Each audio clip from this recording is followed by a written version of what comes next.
Welcome to Habitly Courses, a production of Manage to Win. Each course is divided into multiple lessons for easy viewing. All are now completely free, so you can watch them on your own or work through them as a team. Please subscribe to this channel, leave a comment, and share your favorite lessons with others.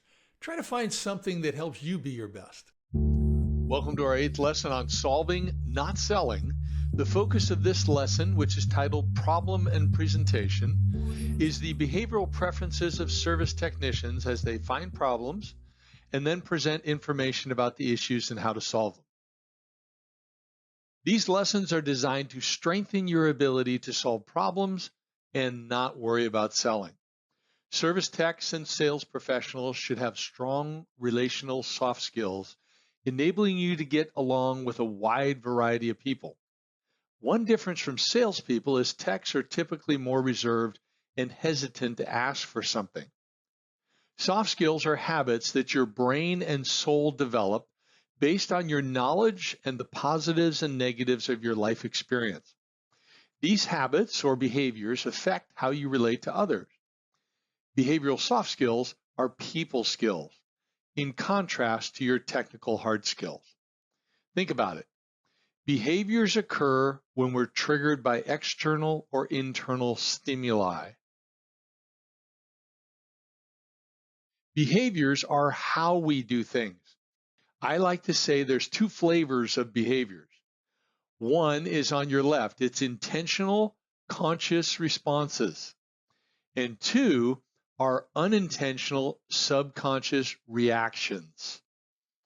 You should already be able to effectively and efficiently identify problems and then present information to others. How we gather that information and communicate it rely on the maturity of our soft skills. Therefore, not just this session, but every lesson in this course gives you knowledge and the ability to develop stronger behaviors.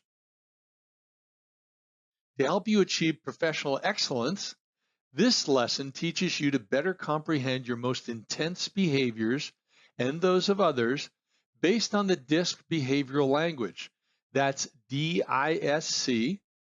DISC is the most validated behavioral language that exists. There's been hundreds of millions of DISC assessments completed on individuals, personally and professionally. We all demonstrate a mix of these four behaviors. However, one or two behavioral styles are typically your most intense.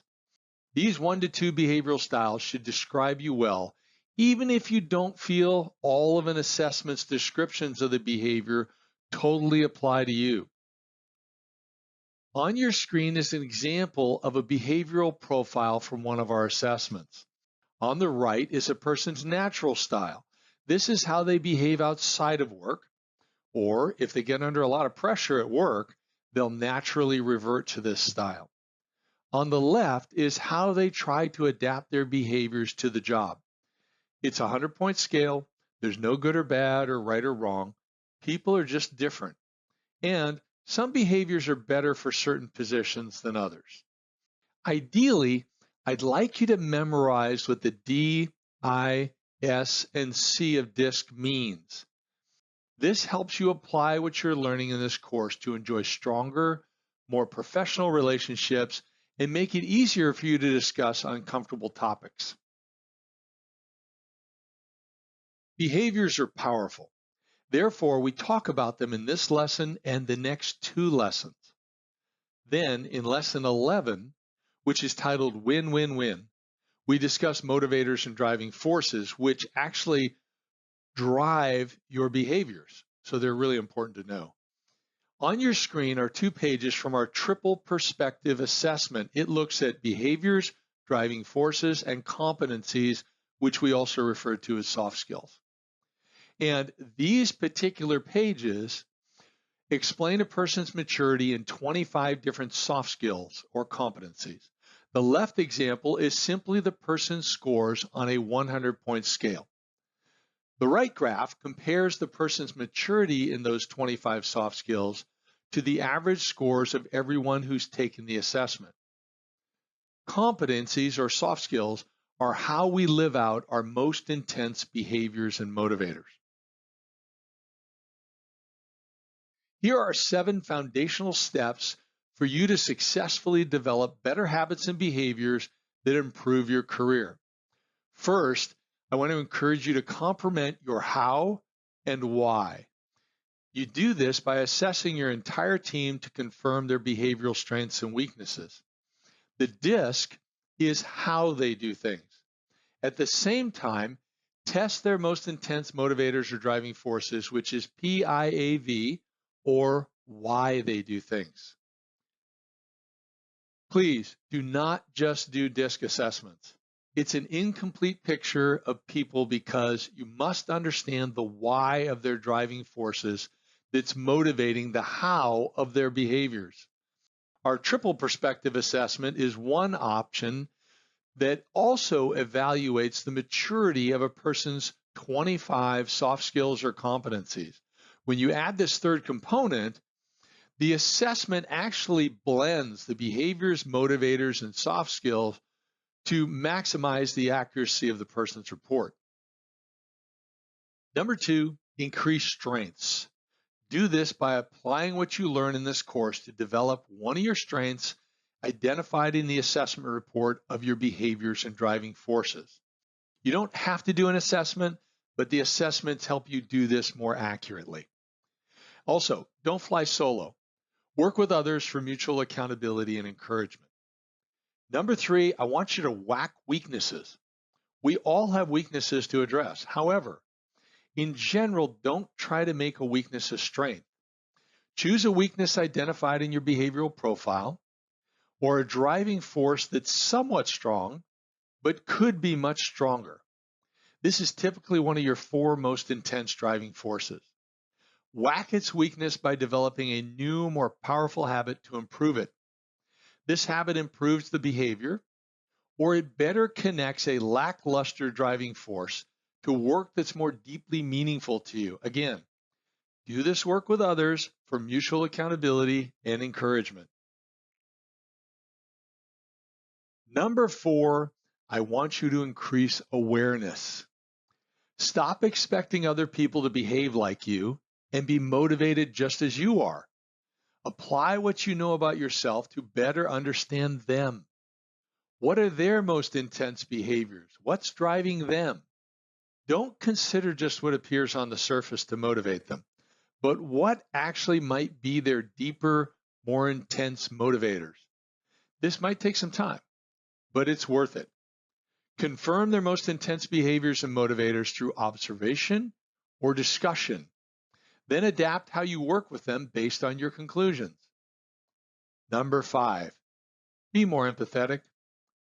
Let's be candid. Some of the behaviors of people irritate you. Stop instinctively reacting and start intentionally responding. The fact is, they're just different than you. Their DNA, knowledge, skills, and life experience has given them a unique blend of good and bad motivations. These motivations drive their most intense behaviors. You can't control them, but you can develop stronger, more empathetic responses when they don't meet your standards. Also, by applying what you learn to increase your awareness, you can adapt your work style to be more similar to theirs. Now, what happens then is it builds trust, it improves communication, and helps you avoid triggering their negative behaviors. Number 6, anticipate. I'm suggesting you also apply what you learn about your most intense behaviors and motivators to be a step ahead of circumstances. Do this to increase your focus, calm, confidence, and level of achievement. Also, anticipate more intentionally with others. This can significantly improve your productivity with someone who drives you nuts today, or maybe they just let you down occasionally. For instance, some people miss deadlines. Rather than get upset every time, change your habits for how you work with them. One successful approach is to teach them to divide a task into smaller parts, each with a deadline. Hold them accountable to each part in sequence. This helps them learn how to stay on track, and quite frankly, if they fall behind, it's a lot easier to follow up and catch up. Okay? Now, number 7, be grateful. Gratefulness will always drive some of the greatest achievements in history. As an individual, be grateful for your talents, blessings, positive circumstances, and what you can appreciate in others. Don't dwell on or gossip about the negatives. Sincere gratitude gives you the clarity, purpose, and increased ability to play to your strengths. Also, expressing sincere gratitude to others improves your relationships with them and inspires their strengths. Hey, that's also a big win. Now let's consider our 4 behavioral styles as they relate to figuring out how something can be improved, determining how to solve the issues, and explaining our advice to others. Each style in this table describes one high-scoring DISC behavior, such as a high D, high I, high S, high C. Each description has been designed to generally explain one intense behavioral trait of a service technician after a problem has been identified. I want you to think about as we go through this, which one of these best describes you? We're going to start with the D. It's in the upper right-hand corner. D is dominant, task-oriented person who also is typically an extrovert. You can notice the D and the C on the top are both task-oriented behaviors. The S and the I are people-oriented behaviors. And it goes clockwise. So I'm going to go D in the top right, I in the lower right, S in the lower left, then C in the upper left. So the D dominant, task-oriented, extrovert, very comfortable selling because they're a driver. Their relational fear is I'm going to miss out. So they have a very high sense of urgency. Now, if you're a tech that's a high D, the recommended process for you is listed there, how you diagnose, quote, present, and who's responsible for closing the sale. Probably you are, because you're a driver, you're not afraid of solving problems, you can do it. Now we move on to the I, the influencer. Basically a high I is an extrovert, low I is an introvert. So this is a person who likes to talk, very comfortable with people, although they can struggle with details and maybe not follow up that well. Now, their biggest concern is not being liked, okay? It's the relational aspect. However, they can handle a no or a decline because they've got, more of an outgoing personality. So you can see the recommended process there if you're a high I, and some techs are a high I. Next, we look at the S, the steadiness, all right?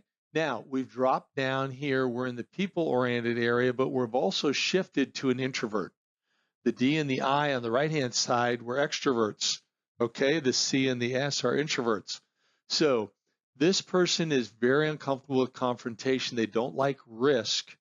They lack initiative or really to drive oftentimes. They still get their work done, but they want to follow process. So their big relational fear is confrontation or maybe hurting others or quite frankly being hurt themselves. So you can see the process is pretty consistent, the way they diagnose, quote, and present. However, notice with the present and closing the sale, it's usually done by the salesperson.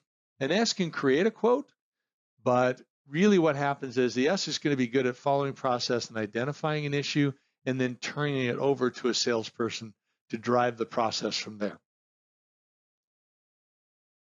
Now, last we've got the C, which is compliant. You can see in the upper left-hand corner, they're task-oriented. We're back on the top row. They are introverted. We're still in the left-hand column. They are comfortable presenting solutions. They have very high standards. They're very analytical. So they're going to do it once, do it right, or at least attempt to. Their relational fear is making a mistake because of those high standards. But they can handle it even though they're introverted because they know what they're doing. A high-quality assessment will confirm your strengths and weaknesses for you. With or without an assessment, we encourage you to consider this table. Choose 1 to 2 behavioral styles that you feel best describe where you're most comfortable identifying problems and then presenting solutions to solve them. This should be your most intense, strongest behavioral style or styles. It may be very intense or only slightly intense. Quite frankly, Some people lack a highly intense behavioral style. It can change in life, but some people don't have that at the moment. Maybe you can choose two that you believe are your most moderately intense. And if you can't figure it out now, it's okay. We're going to have 3 lessons on behaviors. You should be able to choose by the end of those 3 lessons. This table on your screen now only displays the core behavior of each style when someone is involved in presenting a solution and the conversation may be difficult, plus their relational fear. To simplify what you memorize about how to identify a problem and present it, we remove the recommended process piece. Your homework is to memorize what's on the screen. You're going to need to know this for the quiz that comes after this lesson. The letter and name of each behavior is important. You want to know D, dominant, for instance, plus whether it's a task or people-oriented behavior, and is the person typically an introvert or an extrovert? Also, try to remember the core problem and present behavior and relational fear. The next 2 lessons are going to expand on this knowledge by explaining selling and buying behaviors. Let me summarize these for you. So we start in the upper right again with the D, dominant. We are on the top row, which is the 2 task-oriented behaviors. The right-hand column are the extroverts, so D is dominant. They are task-oriented. Extroverts typically very comfortable selling because they're drivers, all right? And their biggest fear is missed opportunities. Now I'm going to drop down below that to the I, the influencer. They're people-oriented because I'm on this lower row, but I'm staying in the right-hand column. So it's an extrovert typically, comfortable presenting a solution. However, they really have to force themselves to catch the details and follow up consistently. Their biggest fear is not being liked. I shift over on the left, staying on the bottom here. So I stay with another people-oriented behavior with the S, steadiness. But now I'm in the left-hand column. So it's introverts, typically, okay? Varying in intensity. And they're uncomfortable with confrontation, all right? And they really don't necessarily like to drive things. They don't want to hurt people or be hurt. So that's their big fear. And then I go to the top, the C, compliant. They are the perfectionists, task-oriented, introverts. They're comfortable working with other people. They're going to try to do it once, do it right. Their biggest fear is a mistake or failure.